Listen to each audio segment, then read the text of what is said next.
Je suis Julien Lousengue, la présidente du conseil d'administration de Sofepadi à ce moment et cofondatrice de Sofepadi. Nous avons commencé Sofepadi à 8. Nous étions des journalistes à la radio Kandip. C'est à partir de là, le 2 avril 2000, que nous avons réellement créé Sofepadi parce que c'est là que nous nous sommes réunis pour commencer à réfléchir qu'est-ce que nous voulons faire, comment nous allons le faire, et nous avons décidé de commencer.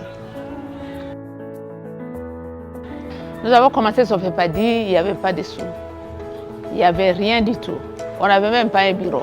C'était un moment difficile ici à Ituri, il y avait la guerre et on a vu les femmes et les enfants dans la rue sans rien, sous la pluie, sous le soleil. Et c'est comme ça que nous sommes décidés, non, il faut faire quelque chose. Et nous avons commencé à sensibiliser pour dire non à la guerre, sensibiliser pour les droits des femmes, informer les femmes sur leurs droits et tout ça. Sofepadi fait quoi exactement? Nous nous sommes assignés l'objectif de promouvoir et défendre les droits des femmes et de l'enfant et aussi travailler pour la restauration de la paix. Alors, sans moyens, qu'est-ce qu'on pouvait faire? C'était marcher, aller sensibiliser dans les quartiers, dans les églises. Et on avait demandé au père Pikri, qui fut le directeur de la radio Kandip, de nous donner une plage. Et il avait sollicité aux nouvelles autorités à l'époque de donner une plage à Sofepadi pour passer les émissions de l'association.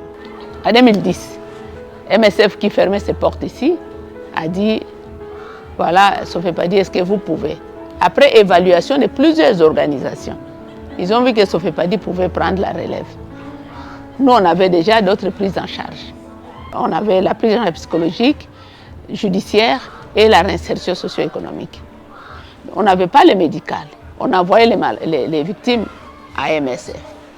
Mais quand ils nous ont proposé cela, nous nous sommes réunis pour voir est-ce que nous acceptons ou pas. Bon, ils nous ont aidés pour avoir les documents officiels de l'hôpital.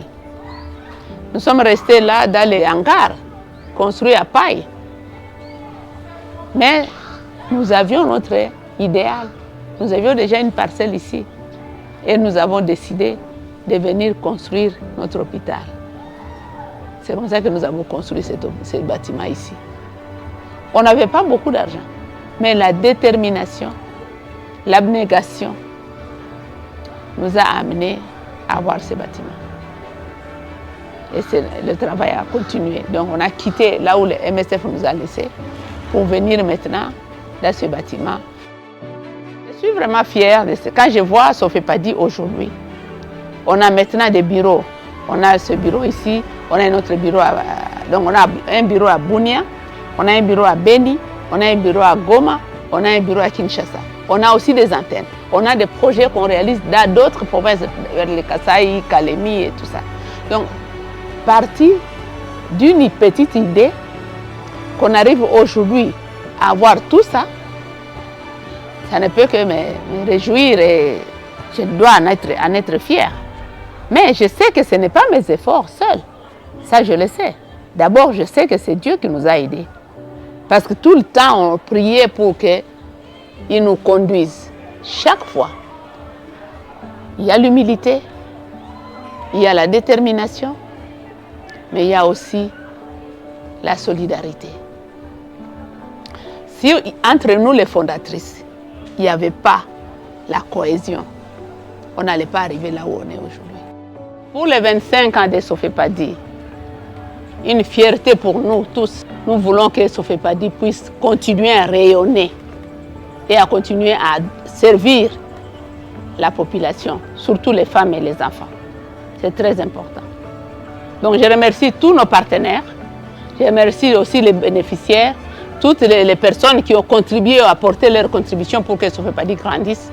Je leur dis merci beaucoup. Qui nous aident pour continuer encore, que Sofepadi continue plus longtemps possible. Merci.